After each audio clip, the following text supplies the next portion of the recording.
De droit, avec l'idée d'essayer de formaliser les droits coutumiers, surtout par la mise en place d'une certification éventuellement foncière des territoires.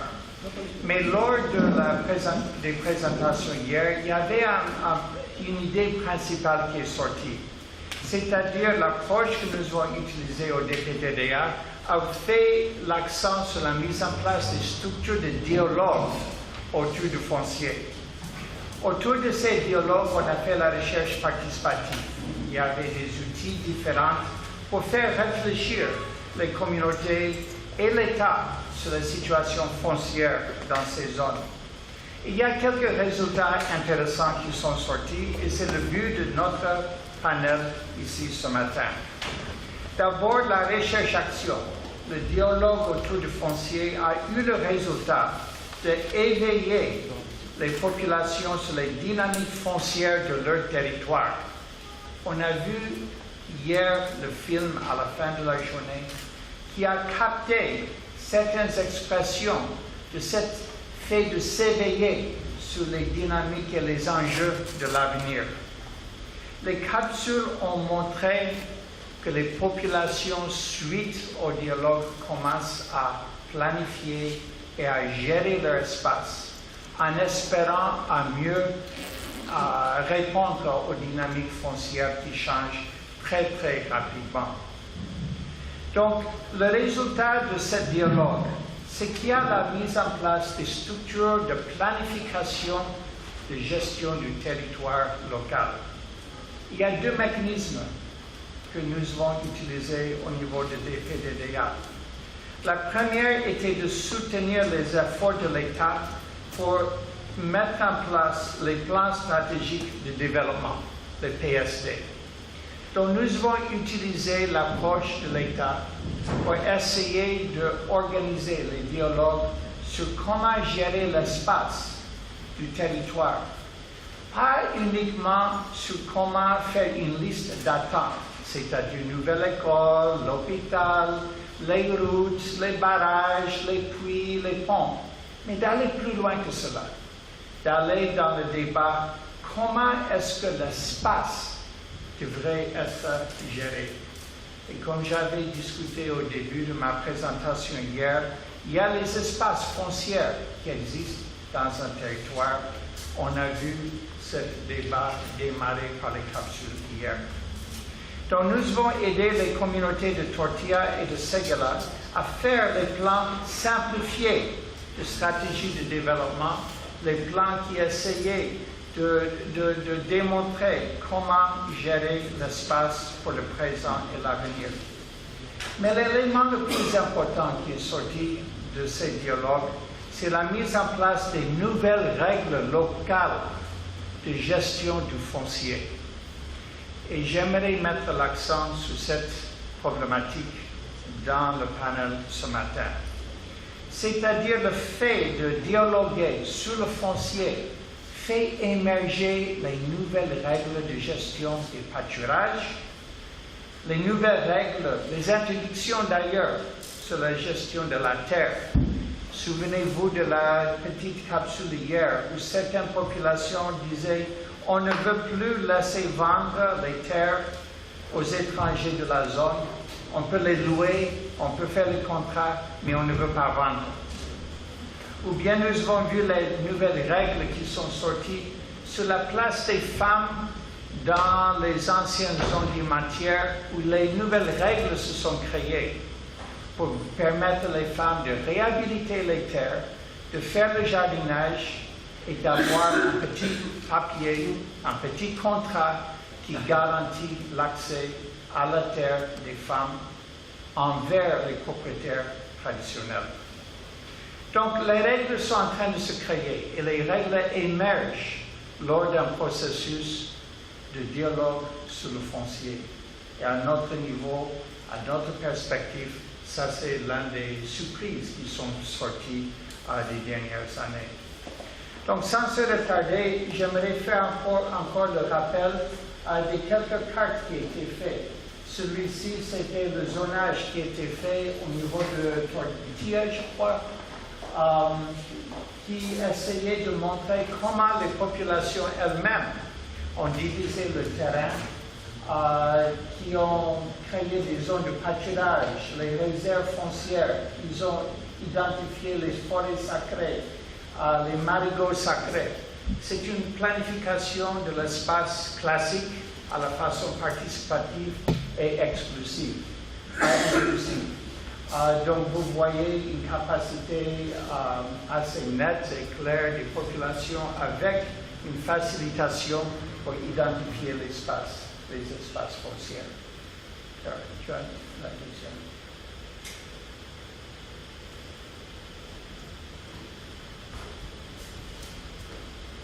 Il y avait aussi les efforts de identifier les grandes zones des propriétaires coutumiers et dans ces zones d'identifier encore les zones qui devraient être réservées, comme vous voyez ici en vert, qui sont les zones de pâturage. Il y avait d'autres discussions qui se sont créées sur comment allouer les terres pour les besoins différents. Donc, sans se retarder, j'aimerais encore présenter l'équipe. Puis à ma gauche, M. Cornet, qui est un expert en biodiversité, qui a beaucoup participé dans les dialogues avec les communautés sur la gestion espérée de leur espace. Nous avons le sous-préfet de Tortilla, M. Ingesu Yapi, qui est le sous-préfet de Tortilla d'abord. Avec le projet DPDDA, quels étaient les processus de planification du territoire qui étaient lancés par le projet? Quelles étaient les méthodes d'inclusion des populations?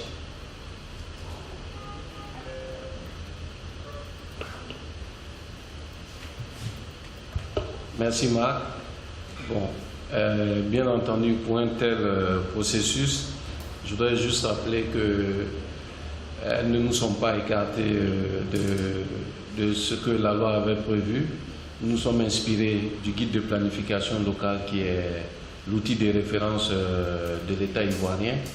Et j'ajoute aussi que tout ce processus a été mené étroitement de concert avec le ministère de la Planification du Développement en Côte d'Ivoire, qui est l'institution de référence en la matière. Par contre, ce que nous avons réussi à faire, bien entendu, de concert avec les services du ministère, c'est d'introduire une dose de flexibilité, vu que, en fait, si nous suivions le schéma classique qui est indiqué dans le guide de planification locale, nous allions prendre énormément de temps, et j'ouvre une parenthèse pour dire qu'en fait, c'est ça aussi, quand nous sommes dans un projet, on n'a pas tout le temps pour nous. Voilà, donc, nous avons pu obtenir cette planification nécessaire, par exemple, par cette flexibilité, pardon. Par exemple, le guide de planification prévoit la mise en place de 2 entités pour démarrer le processus, dérouler le processus d'élaboration du PSR, à savoir un comité de pilotage et un comité technique. Mais nous avons pu obtenir cette flexibilité du ministère à travers sa direction en charge dédiée à cela, de fondre ces 2 comités-là en un seul comité, voilà, pour avancer un peu plus rapidement. Maintenant, l'outil que nous avons utilisé le plus pour en venir concrètement à la question, c'est un dialogue d'abord qui inclut toutes les sensibilités, et puis il y a aussi que ce dialogue a été poussé jusqu'à un certain niveau. Comme on le dit souvent, ce n'était pas seulement un chapelet, une énumération de besoins, mais c'était d'amener les populations à discuter la gestion de leur espace. D'abord, avoir une idée de l'occupation de l'espace, et puis ensuite discuter la gestion de l'espace pour le futur, pour les générations à venir. Donc, ce qui nous a amené à utiliser des outils comme l'outil cartographique, qui a été un puissant outil d'aide aussi à la décision, à la détermination de la gestion des espaces. Nous l'avons mis en œuvre à Tortilla. À Séguéla également, il y a eu les vidéos pédagogiques qui ont été utilisées. Et donc, mais je veux dire, pour me résumer, nous avons mis en avant vraiment un processus de dialogue inclusif qui a permis à toutes les couches de la population de participer, de discuter et de se prononcer sur leur devenir, bien sûr avec notre facilitation et la facilitation de certains experts et consultants que le projet a contactés. C'est ce que je voulais dire d'entrée de jeu. Merci beaucoup. Ça donne un peu de perspective globale de notre démarche. Mais je vais tourner à celui qui a participé beaucoup dans les dialogues au niveau de Tortilla. Vous avez assisté à plusieurs niveaux. Vous étiez membre des villages qui sont venus dans les réunions d'hiver. Et donc, quel est le problème? Oui, c'est bon. En fait, nous avons constaté un fait à Tortilla et sous-préfecture, comme quoi les conflits entre éleveurs et agriculteurs étaient trop légion. À chaque fois, chaque jour, c'était les mêmes choses. On a vu que le sous-préfet et la mairie étaient quasiment débordés. C'était le conflit majeur. Donc cela, à chaque fois quand on démarrait aux éleveurs, ils n'avaient pas d'espace où aller faire perdre les animaux. Donc pour diminuer un peu ce conflit, nous on a décidé au niveau de Tortilla de trouver une zone où on allait faire des pâturages pour éviter un peu ce conflit. Et donc c'est ce qui nous a amené à trouver un terrain où les animaux allaient aller perdre. Et pour aller plus loin, nous avons même décidé de faire des couloirs où il faudrait passer avec ces troupeaux pour rejoindre les points d'eau. Et comment vous avez trouvé cet espace réservé? Est-ce que vous avez négocié avec les propriétaires de terres traditionnelles ou bien c'était un espace vraiment libre? Bon, en fait, on peut dire qu'à Tortilla, il n'y a pas d'espace libre. Parce qu'il y a beaucoup de propriétaires terriens. Seulement, il faut se dire qu'on a eu la chance que tous ces propriétaires terriens sont eux-mêmes des agriculteurs. Et ils se sont déjà confrontés avec ces éleveurs. Donc quand on leur a proposé de nous octroyer des terrains pour qu'on puisse faire des pâturages, ils ont directement adhéré à la chose, puisque eux-mêmes étaient déjà victimes. Donc c'est ce qui nous a permis de trouver ces espaces-là. Et est-ce que cet espace de pâturage est actuellement protégé? Est-ce que tout le monde le respecte ou est-ce qu'il y a certains qui déjà plantent les arbres, les anacardiers ou bien qui font les champs? Bon, actuellement, ces espaces sont déjà protégés puisque, comme je le disais tout à l'heure, les propriétaires terriens eux-mêmes ont déjà été victimes. Or, pourtant, tu ne peux pas aller t'installer sur ces terrains sans l'apport de ces propriétaires terriens. Donc, actuellement, ils sont très protégés parce que eux-mêmes, en tant que propriétaires terriens, ils ne vont jamais accepter que quelqu'un d'autre aille s'implanter là, faire autre chose différent de l'élevage. Donc, on peut dire que c'est protégé actuellement. Et puis hier dans le film, vous avez entendu qu'on a créé les espaces à Tortilla où les femmes pouvaient faire le jardinage. Et c'est une expérience intéressante parce que c'était les anciennes zones de creusage des trous pour faire le diamant. Comment vous avez réservé l'espace et quelles sont les conditions que vous avez mises en place pour ces zones pour les femmes et le jardinage? Il faut dire que la vie est un peu très chère à Tortilla. Ça fait que les ménages avaient des problèmes pour assurer le quotidien. Donc, on a remarqué que nos femmes, sont des banques travailleuses. Elles ont pris le courage à des zones minières qu'elles ont aménagées et elles ont commencé à faire les maraîchers. Et ça a été vraiment bénéfique. En plus, là, nous avons vu avec l'appui apporté par l'USAID, qui leur a permis de s'organiser. On a vu que l'espace dans lequel elles étaient en train de faire ces maraîchers était vraiment petit. C'était des espaces restreints. Donc il fallait les aider à obtenir des espaces un peu plus ouverts pour pouvoir vraiment faire cela. Donc, en accord avec les propriétaires terriens, comme je le dis toujours, on a décidé de leur octroyer certaines zones où il est carrément interdit de faire autre activité si ce n'est que les maraîchers et l'agriculture. C'est ce qu'on peut faire là. Puisque ce sont des zones souvent où, en pleine saison pluvieuse, l'eau pratiquement prend un peu plus d'espace. Donc, elles font du riz là-bas. Elles aménagent le camp pour faire du riz. Donc, en saison sèche, elles reviennent maintenant pour faire le maraîcher. Et on allait même plus loin, puisqu'elles sont nombreuses, les femmes qui commencent à appartenir à ces associations. Nous avons décidé nous avons réservé des zones où, au plus tard, certaines femmes, peut-être en association, auront besoin de ces zones-là pour faire les maraîchers. Donc, il y a ces zones que nous avons réservées. Merci beaucoup. Cet exemple, c'est par notre point de vue, c'est un bon exemple où les populations font des règles pour essayer de confronter un problème du milieu.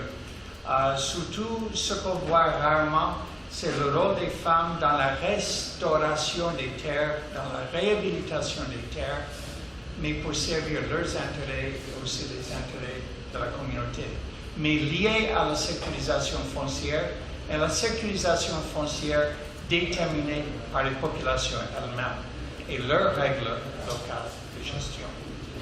Donc j'aimerais tourner maintenant aux jeunes de Douala, au niveau de Tortilla, et à M. Mamadou. Oui. Participer dans les dialogues communautaires dans une autre partie du pays, il y avait beaucoup de débats sur la mise en place des espaces pour les pâturages, d'autres espaces pour les bas-fonds pour faire le riz. Est-ce qu'il y avait est-ce que tout le monde était unanime ou est-ce qu'il y avait de temps en temps des tensions et des affrontements qui se sont passés au moment des dialogues sur la mise en place de ces espaces? Merci, M. Marc.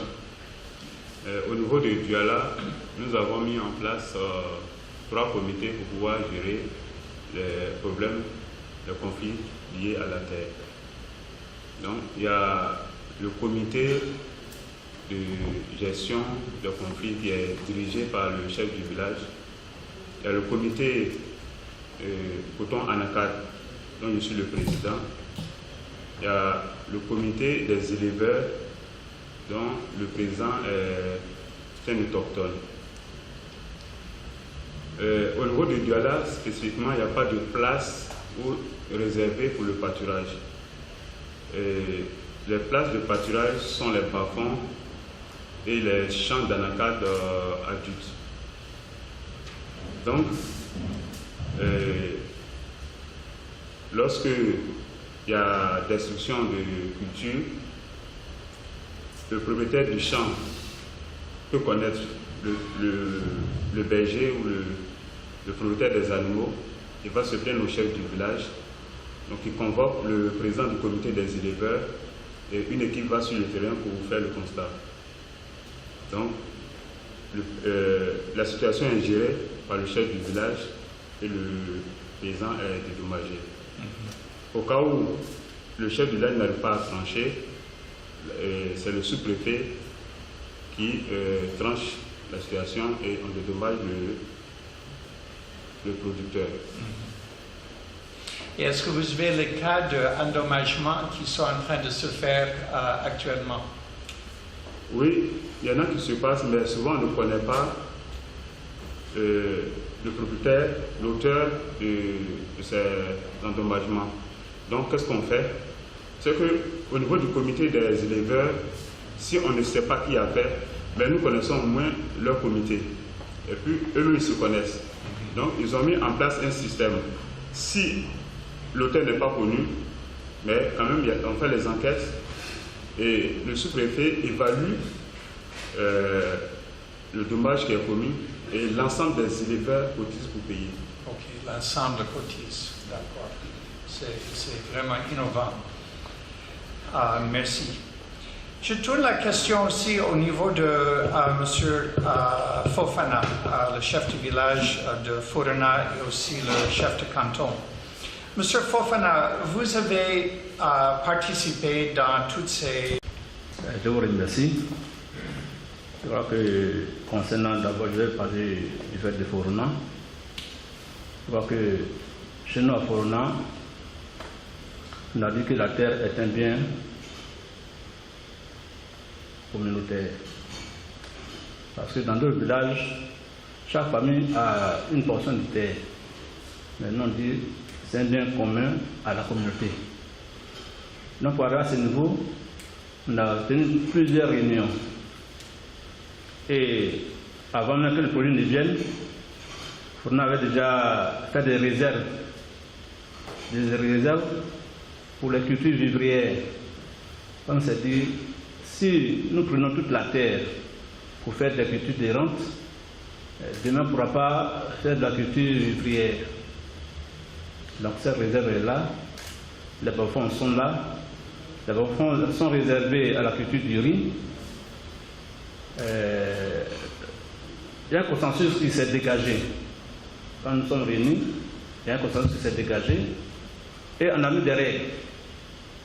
Les bas-fonds, aucune personne ne doit aller faire des recherches de diamants, à plus forte raison pour pouvoir les exploiter. Donc on est tombé d'accord sur ces principes. Tous ceux qui arriveraient à violer ces règles, d'abord on va par la sensibilisation. Parce que le problème est tellement délicat, qu'il faut aller doucement. On appelle la personne pour lui présenter ce que lui-même l'a dit. Il a participé à toutes les réunions. Maintenant, on l'amène à la raison pour qu'il dégage le coin. Mais si, malgré ces interventions, si la personne persiste, le village se réunit, s'il dit le village, c'est-à-dire la chefferie, en tête le chef de terre qui est le garant moral, tout ce qui concerne la terre, et maintenant on statue sur son cas. Nous n'en sommes pas encore arrivés là, parce que, vous savez, chez nous, pour nous, en tout cas, on respecte la hiérarchie coutumière. Ouais. Donc, nous ne sommes pas arrivés là. Bon, je ne souhaite pas qu'on arrive là, parce que les décisions qui seront prises à la suite seront vraiment un peu difficiles. Voilà, donc pour le moment, ça marche. Ok, merci beaucoup. Je crois que ceci montre encore l'importance d'une chefferie qui est forte, mais aussi la mise en place des sanctions graduées, c'est-à-dire de démarrer avec le dialogue, d'essayer de faire comprendre celui qui est récalcitrant et éventuellement d'appliquer des sanctions de plus en plus dures. Et j'espère que cela ne va pas se passer dans l'avenir. Je voudrais tourner la question maintenant à notre spécialiste en biodiversité, M. Inza Kone. Vous avez passé beaucoup de temps au niveau de ces villages dans les alentours d'eau. Ce sont des zones riches en biodiversité, riches en faune, parfois et riches en flore aussi. Quel était le constat sur la raison d'être de l'existence toujours de ces forêts et puis dans d'autres zones qui n'en ont pas? Merci. Effectivement, l'étude a révélé qu'on a encore dans la zone diamantifère de Séguéla des forêts-galeries et un couvert forestier assez appréciable en dehors même des forêts-galeries. On a même assisté à de la régénération dans des anciens sites diamantifères, donc c'est-à-dire des endroits où la forêt a pu se reconstituer. Ce qui est encore plus intéressant, c'est que d'un point de vue de la biodiversité, c'est des forêts-galeries qui sont encore riches d'espèces végétales, dont certaines sont considérées à intérêt mondial pour la conservation, c'est-à-dire qui ont un statut particulier, soit des endémiques de l'Afrique de l'Ouest, soit des espèces menacées et autres. Et c'est la même chose au niveau de la faune. Au niveau de la faune, nous avons fait un balayage assez grand des différents groupes zoologiques. Et donc, dans chaque groupe zoologique, on a encore des représentants assez intéressants. Donc, au niveau des mammifères, par exemple, on a encore des singes dans ces forêts-galeries, dans les reliques de forêt, en dehors même des forêts-galeries. On a même vu des traces de céphalophes à dos jaune, qui est une espèce en danger. On a vu l'existence des loutres à joues blanches. Donc, c'est des espèces qui sont intéressantes pour la conservation.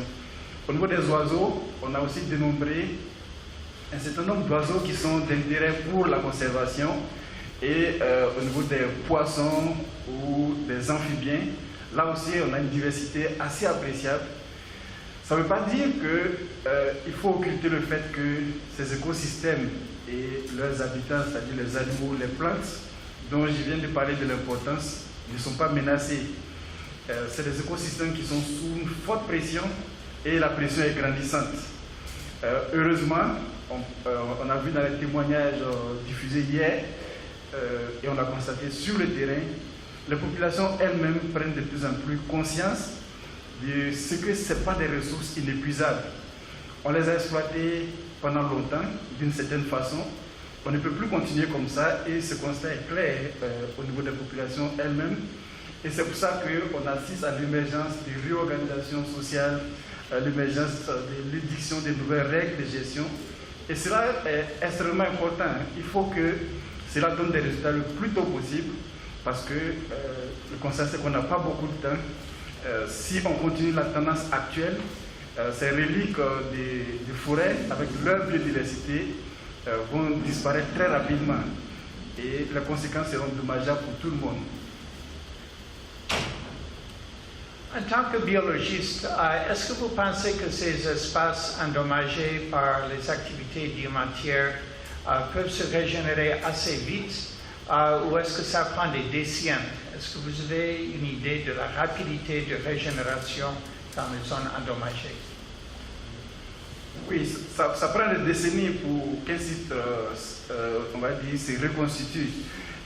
Et donc le mieux, c'est de préserver ce qui existe encore, ce qui n'est pas encore totalement endommagé, même si ça a été assez entamé. Ça, c'est le mieux. Parce que si on laisse les choses se dégrader pour espérer, on va dire, une réhabilitation écologique, il faut se donner alors le temps, il faut se donner les moyens d'accélérer cette réhabilitation. Et dans le meilleur des cas, quand on parle de régénération accélérée, c'est au moins une quinzaine, une vingtaine d'années. Sinon, en situation normale, oui, ça peut prendre beaucoup plus de temps pour retrouver la situation initiale. Et donc, ma dernière question, c'est vous avez participé dans les dialogues communautaires. Quel est donc le rôle du plan simplifié de développement stratégique? Est-ce qu'il y avait des règles ou bien des approches pour la gestion et la conservation qui sont sorties dans ces plans? Oui, la planification stratégique de développement est extrêmement importante. Ce qu'il faut retenir, ou en tout cas ce qu'on constate, c'est que nos comportements, nos choix de développement sont dictés par les intérêts économiques. Et donc on a souvent eu tendance à négliger la biodiversité ou la nature dans nos choix de développement. Et ça, c'est une erreur. La biodiversité, la conserver, ce n'est pas un luxe. Bien au contraire, c'est une nécessité économique. Et c'est là que la planification stratégique devait ressortir. Aucun schéma de développement qui va se faire au détriment de ce qu'on appelle le capital naturel, c'est-à-dire les cours d'eau, les bas-fonds, les forêts, les animaux même, les animaux sauvages. Donc aucun schéma de développement qui va se faire au détriment de ce capital naturel n'est durable. Et donc il faut tenir compte de maintenir, de préserver ou de gérer durablement ce capital naturel qui nous rend des services à tous les niveaux et qui sont même le socle, on va dire, de la durabilité de ces schémas de développement. Merci beaucoup. Je tourne la question à M. le sous-préfet de Tortilla. Vous avez participé dans pas mal de ces débats et de ces discussions au niveau du plan de développement local de Tortilla. Et vous avez entendu les débats, vous avez vu les conflits, le cas de Tortilla. Merci, monsieur Marc. Bon, je voudrais d'abord rappeler que quand, dans l'élaboration du plan stratégique, l'acteur principal ici, la commune, l'acteur principal, c'est la mairie, le maire de Tortilla et ses adjoints. Et donc, quand le document a été élaboré et remis aux différents acteurs, le maire de la ville a pris un arrêté pour nommer les membres pour créer le comité local de développement. Et nous avons considéré que l'acteur principal étant la mairie, nous avons mis cela au compte de l'action municipale, c'est-à-dire la mise en œuvre du plan stratégique. Et donc nous suivons un peu de loin cette activité. À aucun moment nous n'avons considéré que notre rôle, on devait jouer un rôle direct dans la mise en œuvre de ce plan. Donc nous attendons bien entendu que l'acteur principal qui est le maire puisse faire ce travail-là. Ce que nous pouvons faire, nous, c'est ne connaissant pas le chronogramme de mise en œuvre, nous attendons au cours des réunions du Conseil de l'interpeller si les actions n'étaient pas entreprises dans ce sens. Merci, Monsieur le sous-préfet. Avant de tourner la parole à vous, les participants, je laisse un dernier mot à M.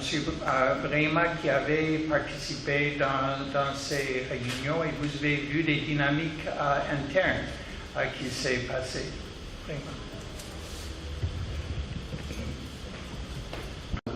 À ce propos, je voudrais dire que je suis d'avis avec M. le sous-préfet. En fait, ce processus ne prévoit pas l'intervention directe des autorités préfectorales. Par contre, il y a un devoir d'information, de supervision de tout ce qui se passe. Mais je rappelle aussi que ici, l'acteur principal qui est la mairie, si le processus il est mis en œuvre tel que décrit par les guides de planification locale, comme je le disais tantôt, il apparaît un peu trop comme dirigiste. C'est ce que nous avons réussi à, je ne dirais pas contourner, mais nous avons eu une autre approche avec la bénédiction des autorités étatiques. Donc le rôle de facilitation pour Tortilla a été joué par un cabinet qu'on a recruté, qui a amené les populations à discuter véritablement de la gestion des terres, de leur devenir et tout ça. Au niveau de Séguéla, il y a eu beaucoup de dialogues sociaux, ça c'est le principal outil, comme je le disais tantôt, mais les populations même commençaient à être fatiguées, mais je pense qu'à la fin, elles se sont rendues compte que c'était nécessaire, parce que si nous nous inscrivons dans le schéma classique, ça vient de là-haut. Or là, en fait, c'est le développement à la base que nous avons promu à travers une très grande implication des populations locales, mais bien entendu en liaison avec les autorités étatiques qui sont représentées par les autorités préfectorales. Voilà. Donc, pour chauffer le cerveau, on a fait ce panel ce matin lié au film d'hier soir. Je vous laisse, vous les participants, l'occasion de poser des questions, de faire des réflexions sur le lien entre la planification et la sécurisation foncière et l'émergence des nouvelles règles de gestion déterminées, définies et mises en place par les populations elles-mêmes, mais soutenues par l'État. C'est une expérience, je crois, assez intéressante, peut-être unique, mais une démarche que nous devons essayer de promouvoir partout. Donc, j'ouvre la liste. Si le zonage a été, comment on appelle ça, si le zonage a été intégré dans le PSD, c'est ça, non? Je veux savoir aussi si c'était deux processus différents ou si c'était dans le même processus. C'est dans le même processus, en fait. On a dit hier que, en fait, dans la planification spatiale, nous avons utilisé certains outils. À Tortilla, par exemple, l'outil cartographique. Et c'était un exercice très simple. Les communautés ont été associées à l'identification des espaces, en fait, pour la gestion future des espaces. Parce que l'idée derrière, c'était que l'élaboration du PSD se focalise sur la gestion des terres rurales pour le futur, en fait. Donc, ça a été un exercice auquel on a soumis les populations. Il y a eu des collectes d'informations d'abord. Ensuite, il y a eu un processus de discussion et puis l'outil cartographique est venu maintenant pour identifier. C'était très simple, hein? Voilà, c'est ça. Et ce document, justement, a été intégré aussi au document du PSD. C'est un document unique, en fait. Il y a un PSD chaque village, il y a un PSD. Non, pour Tortilla, il y a un PSD unique. C'est-à-dire, cet exercice a été mené dans les 3 villages, enfin, à Tenenderi et à Katuron. Voilà, à Katuron et puis à Tenenderi. Maintenant, pour Séguéla, pour chaque village, il y a un PSD en fait. Et donc à Tortilla, il y a un PSD pour Tortilla et il y a 3 cartes comme ça. Oui, les cartes font partie intégrante du PSD de Tortilla. Oui, bien sûr. Ouais, c'est ça. Monsieur le Finalement, les cartes, vous les laissez au chef de village, tandis que le PSD, vous donnez. Non, non, non, non, non. C'est un document unique, comme je vous le dis, qui a été remis aux parties concernées. Si vous voulez, ces cartes-là sont intégrées dans le document. On a un PSD pour Tortilla. Voilà. Excusez-moi, je peux peut-être apporter un élément, un complément à la réponse, juste pour clarifier le processus. Le guide de planification locale élaboré en Côte d'Ivoire, qui est le document d'orientation, donne la possibilité aux collectivités à partir du village de faire un plan stratégique de développement local simplifié. Et c'est un outil qui est relativement flexible parce qu'il y a des orientations, mais il n'y a pas une obligation de le présenter d'une certaine manière. Donc c'est vraiment fait pour être adapté aux réalités de chaque village. Et c'est la raison pour laquelle on a proposé de faire ces documents. Pour ce qui est de Tortilla, l'unité de planification, c'était la commune. Et pour venir à votre question spécifique par rapport à la cartographie, comment ça a été utilisé, il y a eu les étapes de planification classiques comme prévu dans le guide de planification. Et à la fin, quand les communautés ont identifié bien spécifiquement ce qu'elles voulaient faire ou les types d'activités qu'elles voulaient développer, l'ANACA, des constructions d'écoles et autres, on a posé la question de où est-ce qu'elles vont le faire. Connaissant la dynamique foncière et l'occupation spatiale de Tortilla, la cartographie a permis de définir où est-ce qu'on va le faire. Et en prenant, pour répondre à la question de où, il y a eu j'ai oublié le terme technique, mais il y a eu des descentes de terrain avec les communautés pour dire, par exemple, vous voulez réserver cette place pour le pâturage. Et ça, c'est un très bon exemple pour Tortilla. Mais ça ne répond pas aux critères de zone de pâturage. Ça ne répond pas aux critères de zone de parcage parce que c'est trop éloigné d'un point d'eau, c'est trop près de la forêt, de la réserve du Haut-Bandama et ainsi de suite. Et les décisions ont été prises autour de ces principales dynamiques et c'était vraiment, les cartes ont servi de matérialisation des décisions qui avaient été proposées par les communautés. On l'a fait pour chaque village, c'était impératif parce que la commune de Tortilla est une commune relativement petite. Il n'y a que 3 villages dans un rayon de moins de 20 km de distance. Donc c'est quelque chose qui est faisable dans une superficie pareille. Et on a vraiment pu faire le zonage. Et je voulais clarifier que le terme zonage, techniquement, a des contraintes un peu spécifique.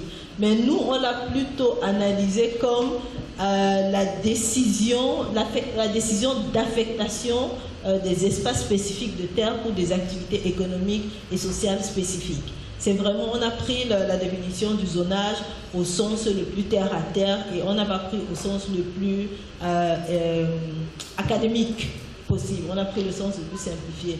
Donc pour ça... Zone, ou est-ce que ce que vous avez vu à Tortilla? Oui, je pourrais répondre qu'à Tortilla, il y a la cohésion sociale. Parce que depuis mon arrivée à la tête de la sous-préfecture jusqu'à ce jour, on n'a enregistré aucun conflit communautaire et nous observons que les populations vivent en symbiose. On a un problème de chefferie, mais cela n'entache pas la vie en commun. Tout le monde vit ensemble et à Tortilla, je peux dire qu'il n'y a aucun problème à ce niveau-là. Et pourtant, il y a une multitude de nationalités, c'est un peu la CEDEAO en miniature. Il y a une forte communauté malienne, burkinabé, tout le reste, mais l'harmonie existe bien à Tortilla. Merci.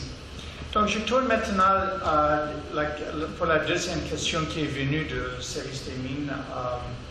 J'ai saisi la question, monsieur le chef de canton. Bon, effectivement,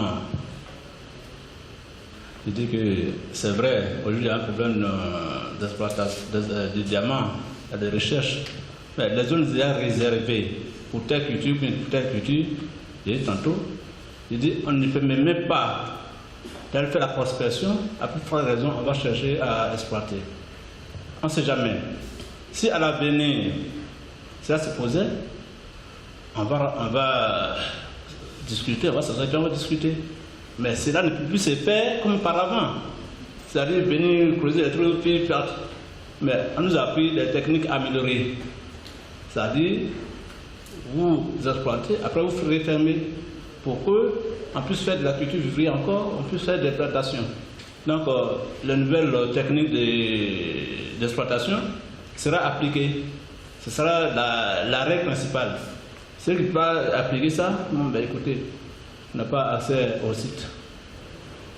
Pour clarifier ce qu'on dit, les nouvelles règles d'exploitation, c'est-à-dire il y a une technique de mine que nous avons introduite avec l'appui de Sodemi, qui est le concessionnaire de la zone de diamant de Séguéla.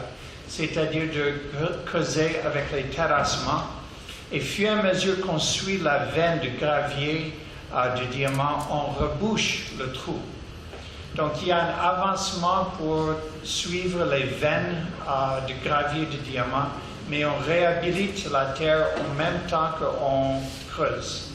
Et donc c'est une innovation de règles importante, comme le chef de village vient de dire, parce qu'ils appliquent la règle en disant tout exploitant minier devrait suivre cette technologie de restauration de la terre au moment de creuser.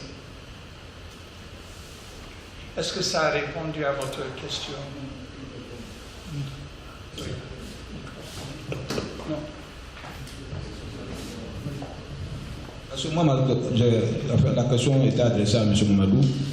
Je demandais, lorsque l'indemnisation se passait, est-ce que c'était par rapport à l'arrêté interministériel ou bien s'il y avait une autre... Ok, merci. Ok. Merci, monsieur. Je voudrais dire qu'au niveau du village, lorsque le problème est au niveau du chef, les discussions se font à l'amiable. Là-bas, le taux est fixé, mais ce n'est pas en présence du représentant du ministère de l'Agriculture. Mais toutefois que le chef du village est débordé et que l'une des parties n'est pas d'accord, donc il envoie l'affaire chez le sous-préfet, maintenant qui convoque le représentant du ministère de l'Agriculture, maintenant qui fait les enquêtes sur le terrain. C'est à ce niveau maintenant que les taux sont fixés et l'indemnisation se fait en présence du représentant du ministère de l'Agriculture et du sous-préfet. Ok. Pour ajouter un peu à sa réponse, il faut dire que dans nos villages, on vit en communauté. Convoquer un voisin sur le sous-préfet, ça n'a pas de problème. Donc, on cherche toujours le règlement à l'amiable. Si moi, planteur, mon champ est détruit, si j'arrive à connaître la personne, le propriétaire, je l'approche et puis on discute. Si on tombe d'accord, pas de problème, ça s'arrête là. Deuxième phase, il y a des comités de gestion des conflits entre éleveurs et agriculteurs, composés d'éleveurs et des planteurs. S'ils ne sont pas parvenus à un règlement à l'amiable, ça va à une autre étape, c'est-à-dire devant ce comité. Ces comités essaient de trancher. Si à leur niveau, ils ne s'entendent pas, ils viennent au niveau de la chefferie. Si au niveau de la chefferie, les deux parties n'arrivent toujours pas à s'entendre, bon ben, nous on dit, bon, nous on ne peut plus rien, on va à une étape supérieure, là, nous on n'a plus de temps. On sait de l'autorité compétente qui est le sous-préfet, on lui de faire les autres démarches. Voilà le processus, comment ça se règle. Je vous remercie. Okay, merci.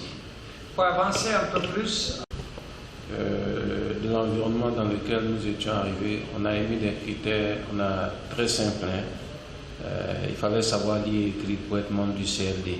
Mais le plus important pour nous aussi, c'était que c'est potentiellement du CRD, soit les choix, l'émanation des communautés elles-mêmes. Parce que nous vous l'avons dit depuis le début, c'est que nous avons voulu que ce soit un processus qui soit approprié par les communautés elles-mêmes.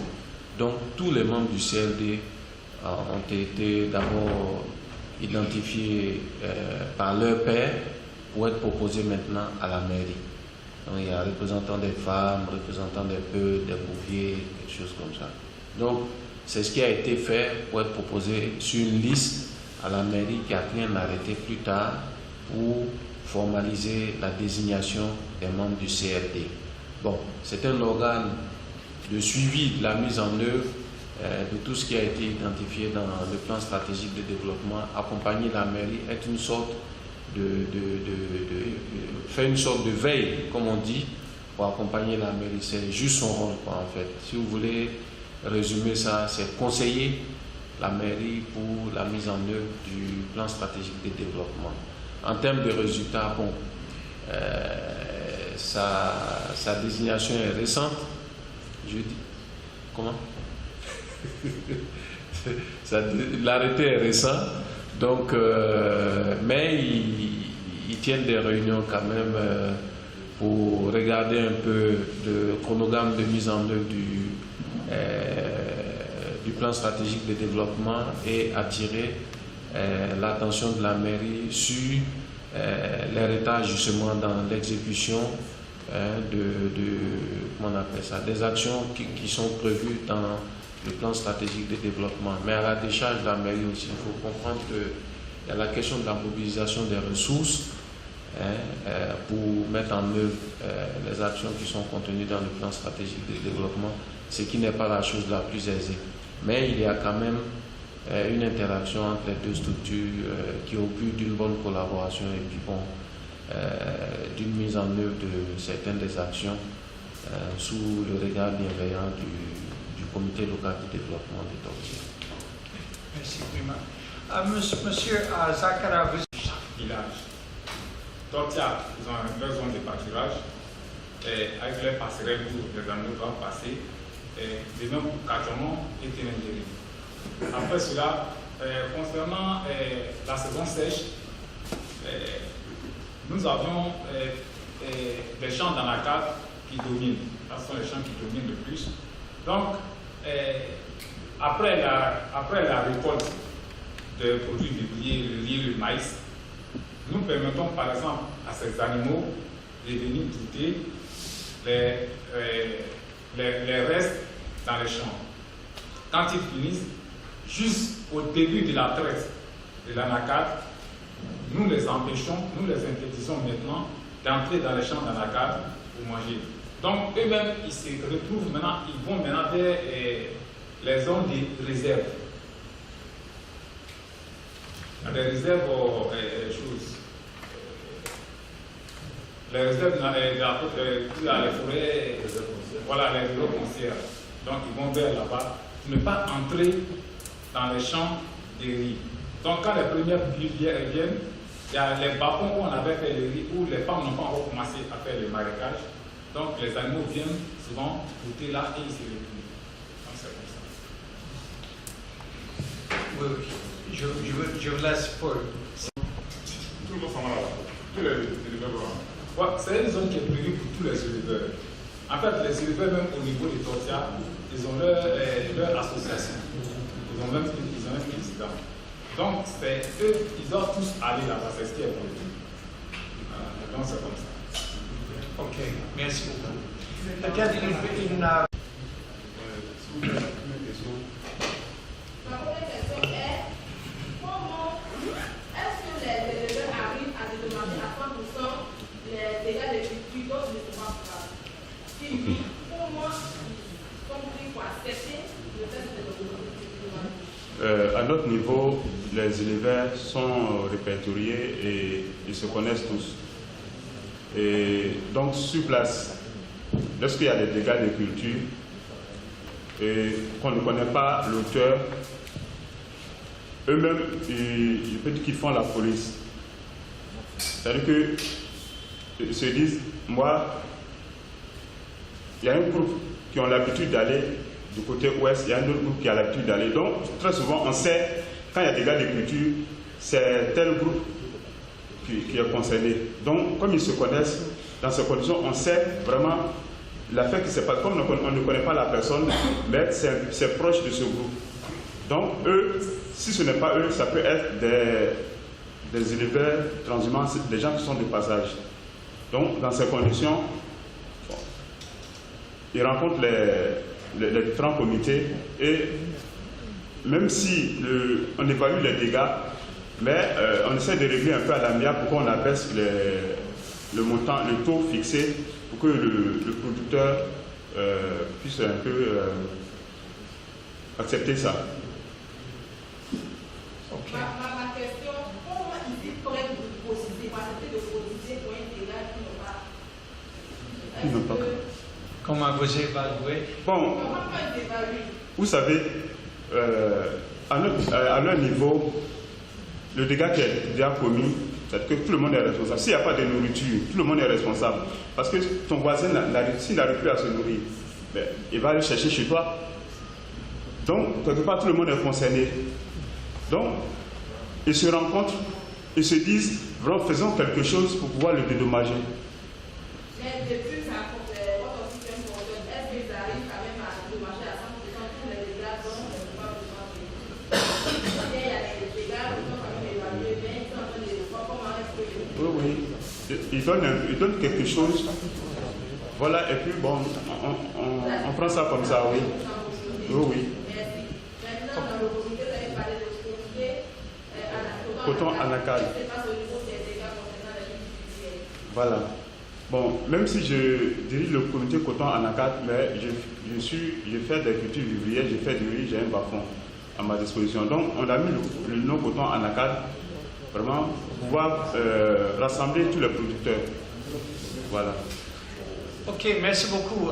Ces débats peuvent continuer après. Je fais une dernière question et puis on va clôturer.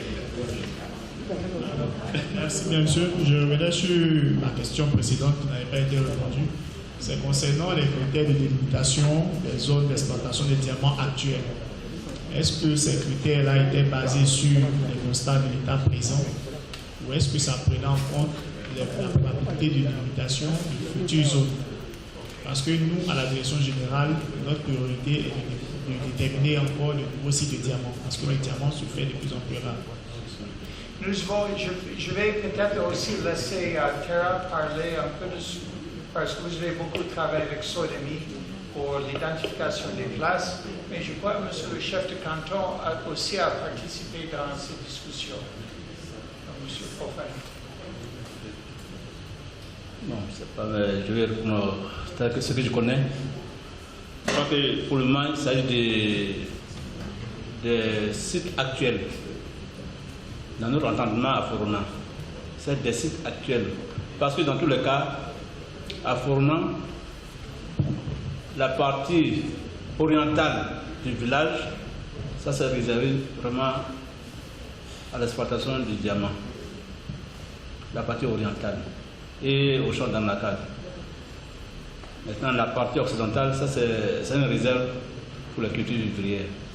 Maintenant, comme nous travaillons surtout avec la Sodemi, qui a son permis, bon, vraiment, pour le moment, on ne veut pas qu'ils aillent faire des prospections dans les bas-fonds. Oui, parce que le diamant, c'est vrai, mais il faudrait que ce qui est sûr, tu fais ton champ de riz, tu vas récolter. Or, le diamant, tu lui fais des années sans avoir une pierre. Donc vraiment, pour le moment, c'est en fonction des actuels sites. Ok, merci. Je vais laisser Tara faire un petit commentaire et puis on va clôturer. Tara. Juste brièvement, bien entendu, on a essayé, dans le cadre de zonage, d'encourager les communautés à utiliser des... Nous sommes en train de voir qu'il y a un processus de création de règles, de sanctions qui sont en train de se mettre en place. Nous voyons le rôle de l'État, surtout la sous-préfecture, pour essayer d'appuyer, renforcer les structures locales.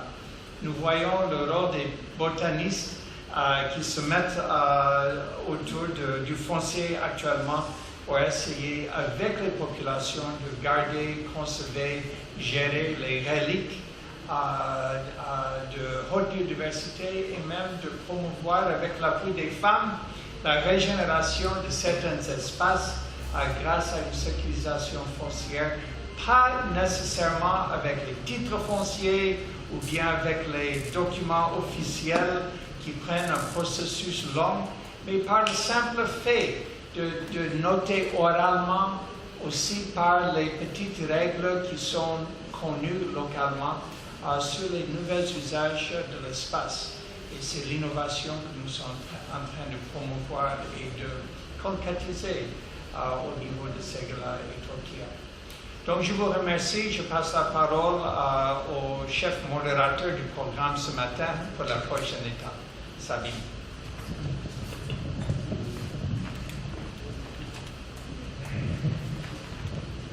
Merci beaucoup Marc, merci aux panélistes qui peuvent regagner leur place. On a vu un peu